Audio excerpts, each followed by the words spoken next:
Hi friends, welcome to our channel. இந்த video எதுக்காக அப்படின்னு பார்த்தீங்கன்னா, ஐஎன்எம் 1000 வினாக்கள் அப்படின்னு சொல்லிட்டு நம்ம சேனலில் ஒரு வீடியோ வந்து அப்லோட் பண்ணியிருப்போம். அதில் பார்த்தீங்கன்னா 6th-லேருந்து 12th ஸ்டாண்டர்ட் வரைக்கும் எங்கெல்லாம் வந்து ஐஎன்எம் ஓரியன்டாக லெசன்ஸ் இருக்கோ அந்த டாபிக் சிலபஸ் கவர் பண்ணி மொத்தமாக ஒரு 1000 முக்கியமான questions, previous year questions plus கேட்கக்கூடிய கேள்விகள் எல்லாமே போட்டிருக்கோம். சரியா? அதை வந்து ஒரு டைம் பார்க்காதவங்க பார்த்துக்கோங்க.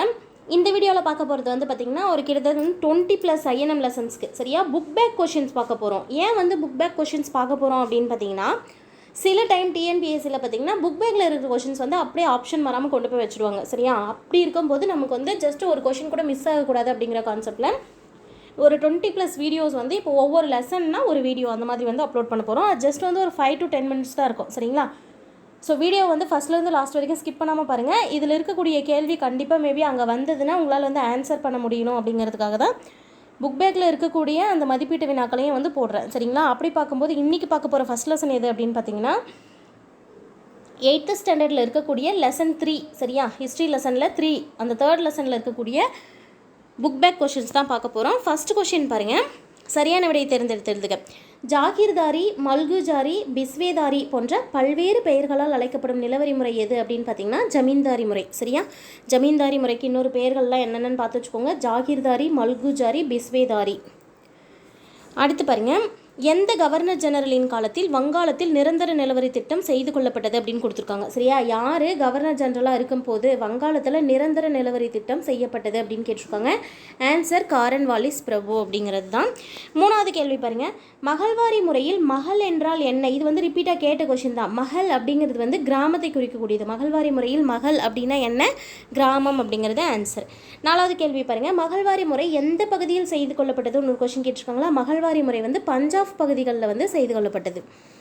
அடுத்து 5வது கேள்வி, கீழ்காணும் கவர்னர்களுள் மகள்வாரி முறையை அறிமுகப்படுத்தியவர் யார் அப்படின்னு கேட்டிருக்காங்க. ஸோ ஹேஸ்டிங்ஸா, காரன்வாலிஸா, வெல்லிஸ்லியான்னு பார்க்கும்போது வில்லியம் பெண்டிங் பிரபு. சரியா? எந்த கவர்னர் வந்து மகள்வாரி முறையை அறிமுகப்படுத்தியவர்? வில்லியம் பெண்டிங் பிரபு. எப்படி மேம் ஞாபகம் வச்சுக்கிறது அப்படின்னு பார்த்தீங்கன்னா, மகள் அப்படிங்கிறது வந்து நீங்கள் வந்து பொண்ணு ஞாபகம் வச்சுக்கோங்க. மகள் அப்படின்னு யாரை சொல்லுவாங்க? பெண்ணை தானே சொல்லுவாங்க. அப்போ வில்லியம் பெண்டிங் பிரபு அப்படிங்கிறது மகள்வாரி முறைக்கு ஈஸியாக ஞாபகம் வந்துடும். அடுத்த கேள்வி பாருங்கள், ஆங்கிலேயர்களால் ரயத்வாரி முறை அறிமுகப்படுத்தப்படாத பகுதி எது அப்படின்னு கேட்டிருக்காங்க. சரியா? ஆங்கிலேயர்கள் எந்த பகுதிகளில் ரயத்வாரி முறையை அறிமுகப்படுத்தலைன்னு கேட்டிருக்காங்க. வங்காள பகுதிகளில் அறிமுகப்படுத்தலை. பம்பாய் மற்றும் மதராஸ் பகுதிகளில் அறிமுகப்படுத்தியிருந்தாங்க. அது இல்லாமல் இன்னொரு பகுதியிலும் அறிமுகப்படுத்தாங்க. அது நீங்கள் கமெண்ட்டில் சொல்லுங்கள். சரியா? அடுத்து பாருங்கள், இந்த இடத்துல இண்டிகோ அவுரி கிளர்ச்சி யாரால் வந்து தலைமையேற்று நடத்தப்பட்டது அப்படின்னு ஒரு கொஷின் கேட்டிருக்காங்க. சரியா? இண்டிகோ அதாவது அவுரி கிளர்ச்சி 1859 நடத்தப்பட்டது. அதை தலைமையேற்று நடத்தவங்களுக்கு ஆன்சர் கேட்டிருக்காங்க பாருங்கள், திகம்பர் பிஸ்வாஸ் மற்றும் பிஷ்ணு சரண் பிஸ்வாஸ். இவருடைய பேர் பிஷ்ணு சரண் பிஸ்வாஸ். சரியா? இங்கே கொடுத்துருக்கிறது ஆப்ஷன்ஸ் ஈயில் இருக்கக்கூடிய திகம்பர் பிஸ்வாஸ் மற்றும் பிஷ்ணு பிஸ்வாஸ். அடுத்து பாருங்கள், 8வது கேள்வியை, பர்தோலி சத்தியாகிரகம் யார் தலைமையில் நடத்தப்பட்டது அப்படின்னு கேட்டிருக்காங்க இல்லையா? சர்தார் வல்லபாய் பட்டேல் தலைமையில் நடத்தப்பட்டது. பர்தோலி சத்தியாகிரகம் யார் தலைமையில் நடத்தப்பட்டது? சர்தார் வல்லபாய் பட்டேல் தலைமையில் நடத்தப்பட்டது. வீடியோவை ஸ்கிப் பண்ணாமல் பாருங்கள். எந்த கொஷினுமே மிஸ் ஆகக்கூடாது. நீங்கள் விட்டு போகிற கொஷின் கூட மேபி அங்கே கேட்டிருந்தாங்கன்னா அப்போ லாஸ் உங்களுக்கு தான். சரிங்களா? அடுத்து கோடிட்ட இடங்களை நிரப்ப பாருங்கள். டேஸ் என்பது ஜமீன்தார் முறையின் திருத்தப்பட்ட முறை. இதை எப்படி கேட்பாங்க? ஜமீன்தார் முறையின் திருத்தப்பட்ட முறை எது அப்படின்னு கேட்டுட்டு மகள்வாரி முறை, ரயத்வாரி முறை, ஜமீன்தாரி முறை, அந்த மாதிரி 3-4 ஆப்ஷன் வச்சுருவாங்க. சரியா? ஜமீன்தாரி முறையின் திருத்தப்பட்ட முறை எது? மகள்வாரி முறை தான். அடுத்து மகள்வாரி முறை டேஸ் என்பவரின் சிந்தனையில் உதித்த திட்டம் அப்படின்னு பார்த்தீங்கன்னா ஆன்சர் ஹோல்ட் மெக்கன்சி அவர்களால் அவங்களுடைய சிந்தனையில் உதிக்கப்பட்டது. சரியா? மகள்வாரி முறை, இந்த மகள்வாரி முறை வந்து யாருடைய சிந்தனையில் உதித்த திட்டம்? ஹோல்ட் மெக்கன்சி அவர்கள். சரியா? அடுத்த கேள்வியை பாருங்கள், இண்டிகோ அதாவது அவுரி கிளர்ச்சி எந்த வருடத்தில் நடைபெற்றது அப்படிங்கிற மாதிரி கேட்டிருக்காங்க. 1859 நடைபெற்றது. இதுவே வந்து 12th ஸ்டாண்டர்ட் புக்கில் எப்படி கொடுத்துருப்பாங்கன்னா 1859 60 காலகட்டத்தில் அப்படிங்கிற மாதிரி கொடுத்துருப்பாங்க. சரிங்களா? மாப்ளா கழகம் எப்போது நடைபெற்றது அப்படின்னு பார்த்தீங்கன்னா 1921 கேரளாவில் இருக்கக்கூடிய மலபார் பகுதிகளில் நடைபெற்றது. சரியா? கேரள மலபார் பகுதிகளில் நடைபெற்றது. அடுத்து பாருங்க, சம்ப்ரான் விவசாய சட்டம் நிறைவேற்றப்பட்ட ஆண்டு கேட்டிருக்காங்க. 1918 நிறைவேற்றப்பட்டது. சம்ப்ரான் புரட்சி நடைபெற்றது கேட்டாங்கன்னா, அந்த சம்ப்ரான் சத்தியாகிரகம் நடைபெற்ற ஆண்டு அப்படின்னு கேட்டாங்கன்னா 1917 சொல்லணும். அது தொடர்ந்து தான் சட்டம் நிறைவேற்றிருப்பாங்க 1918. சரிங்களா? பொறுத்துக்க பாருங்கள். இந்த பொறுத்துக்கு அப்படியே கொண்டு போய் கூட நம்ம கேட்டுடலாம் இல்லையா? அதுக்காக தான் இந்த பொறுத்துக்கவும் வந்து மேட்ச் பண்ணி வச்சுருக்கேன். சரிங்களா? பாருங்கள், நிரந்தர நிலவரி திட்டம் எங்கே அறிமுகப்படுத்தப்பட்டது? வங்காளத்தில். மகள்வாரி முறை எங்கே அறிமுகப்படுத்தப்பட்டது அப்படின்னா வடமேற்கு மாகாணங்களில். ரயத்வாரி முறை அறிமுகம் செய்யப்பட்டது மதராஸ் மாகாணங்களில். நீல் தர்மன் அப்படிங்கிறத அந்த நாடகத்தை வந்து இயற்றியவர் யார் அப்படின்னு பார்த்தீங்கன்னா நீல்தர்மன் வந்து இண்டிகோ விவசாயிகளின் துயரம் அப்படின்னு சொல்லிட்டு நீல்தர்மன் நாடகம் வந்து இயற்றியிருப்பாங்க. சரியா, அது யார் அப்படிங்கிறது நம்ம அடுத்து வர கொஷின்ஸில் பார்ப்போம். சந்தால் கழகம் அப்படிங்கிறது வந்து ஃபஸ்ட்டு நடந்த முதல் விவசாயிகளின் கிளர்ச்சி தான் சந்தால் கழகம் அப்படின்னு சொல்லுவோம். சரிங்களா, அடுத்து சரியா தவறா அப்படின்னு கொடுத்துருக்காங்க பாருங்கள். பின்வருவனற்றுள் சரியானவை தவறானவைன்னு நமக்கே தெரியும். டிஎன்பிஎஸ்சி எக்ஸாம்ஸில் நிறைய சென்டென்ஸ் பேஸ் கொஸ்டின்ஸ் கேட்டிருக்காங்க. அதில் இது கூட கேட்க வாய்ப்பு இருக்கும். சரியா, ஃபஸ்ட்டு பாருங்கள், வாரன் ஹேஸ்டிங்ஸு 5 ஆண்டு நிலவரி திட்டத்தை அறிமுகப்படுத்தினார். சரிதான். சரியா, ஓராண்டு நிலவரியாக இருந்தது 5ஆக மாற்றுவாங்க, அதுக்கப்புறம் மறுபடியும் 1ஆக மாற்றி அப்புறம் 10ஆக மாற்றிருப்பாங்க. சரியா, 5 ஆண்டு நிலவரி திட்டம் வாரன் ஹேஸ்டிங்ஸ் அறிமுகப்படுத்தினாங்கன்னு இருக்கிறது சரியானது. ரெண்டாவது பாருங்கள், ரைத்வாரி முறை தாமஸ் மன்றோவால் அறிமுகப்படுத்தப்படுதுன்னு கொடுத்துருக்காங்க. இது தவறானது. தாமஸ் மன்றோ அறிமுகப்படுத்தலை. சரி, இது சரியானது தான். தாமஸ் மன்றோ அறிமுகப்படுத்தியிருப்பாங்க. கூடவே யார் வந்து உதவி செய்திருப்பாங்க அப்படின்னு பார்த்தீங்கன்னா கேப்டன் ரீட் அவர்கள். சரிங்களா, இது ரெண்டுமே சரியானது தான். வாரன் ஹேஸ்டிங்ஸ் 5 ஆண்டு நிலவரி திட்டத்தை அறிமுகப்படுத்தினார். ரைத்வாரி முறை தாமஸ் மன்றோவால் அறிமுகப்படுத்தப்பட்டது. தாமஸ் மன்றோ கூட ஹெல்ப் பண்ணது யாருன்னு பார்த்தீங்கன்னா கேப்டன் ரீட் அப்படிங்கிறவங்களும். சரியா, அப்போ ரைத்வாரி முறையோட தொடர்புடையவர்கள் அப்படின்னு கேட்டு உங்களுக்கு 2 ஆன்சர் கூட கொடுக்கலாம். தாமஸ் மன்றோ மற்றும் கேப்டன் ரீட் அந்த மாதிரி மாற்றி கூட கொடுக்கலாம் இல்லையா. அடுத்தது பாருங்கள், 3ஆவதாக இருக்கிறது, குஜராத்தின் யூசுப் ஷாஹி என்ற பர்கானாவில் பாப்னா கழகம் ஏற்பட்டது அப்படின்னு கொடுத்துருக்காங்க.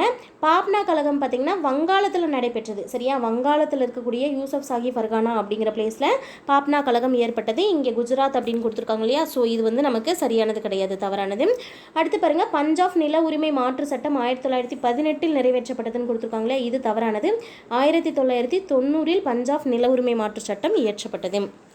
அடுத்து பாருங்கள், பின்வரும் கூற்றினை ஆராய்ந்து சரியானவற்றை டிக் செய்யணும்னு கொடுத்துருக்காங்க. ஸோ இதுவும் கேட்கறதுக்கு வாய்ப்பு தான். இந்த முறை, அதாவது எந்த முறையை பற்றி கொடுத்துருக்காங்க, ஜமீன்தாரி முறையை பற்றி. இது வந்து ரொம்ப ரொம்ப முக்கியமானது. ஏன்னா இப்போ வந்து ஒரு முறையை பற்றி கொடுத்துட்டு அதுக்கு கீழே 4 சென்டென்ஸ் கொடுத்து சரியானவை தவறானவை வந்து கண்டிப்பாக கேட்குறாங்க அந்த மாதிரி கொஷின்ஸ். சரிங்களா, பாருங்கள், இந்த முறை 1793 அறிமுகப்படுத்தப்பட்டது. சரியானதா அப்படின்னா சரியானது. ஜமீன்தார்கள் நிலத்தின் உரிமையாளர்கள் ஆவர் அப்படிங்கிறாங்க. ஜமீன்தாரி முறையில் ஜமீன்தார்கள் தான் நிலத்தோட உரிமையாளர்களாக இருந்தாங்க. இதுவும் சரியானது. விவசாயிகளுக்கு இந்த முறையில் ஒரு குறிப்பிட்ட வருவாய் நிலையாக கிடைத்தது அப்படின்னு சொல்கிறாங்க இல்லையா, இது தவறானது. சரியா, விவசாயிகளுக்கு இதில் குறிப்பிட்ட நில வருவாய் வந்து கிடைக்கல, ஜமீன்தார்களுக்கு கிடைச்சது. அண்ட் தென் ஆங்கிலேயர்கள் வந்து இதெல்லாம் பெனிஃபிட் அடைஞ்சாங்க. 11 பகுதிகளாக பிரித்து அதில் 10 பகுதி + 1 எடுத்துக்கிட்டு 10 பகுதியை ஆங்கிலேயர்களுக்கும் 1 பகுதி வந்து ஜமீன்தார்களும் எடுத்துக்கிட்டாங்க. சரியா, அப்போ இது மட்டும் தவறானது. இந்தியாவின் மொத்த நிலப்பரப்பில் 19% நிலப்பரப்பில் நடைமுறைப்படுத்தப்பட்டிருக்கு. எந்த முறை?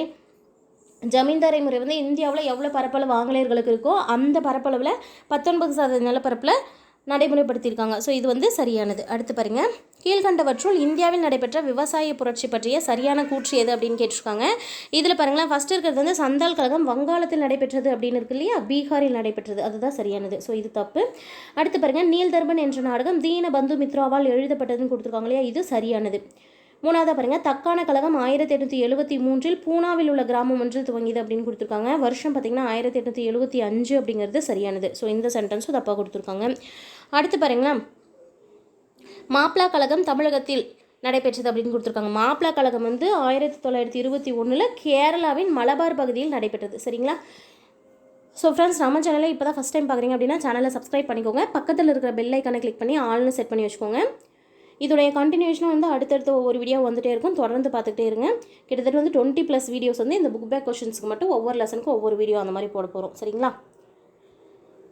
முடிஞ்ச வரைக்கும் நம்ம சேனல் லிங்க்கை ஃப்ரெண்ட்ஸ்க்கு ஷேர் பண்ணுங்கள். தேங்க்யூ.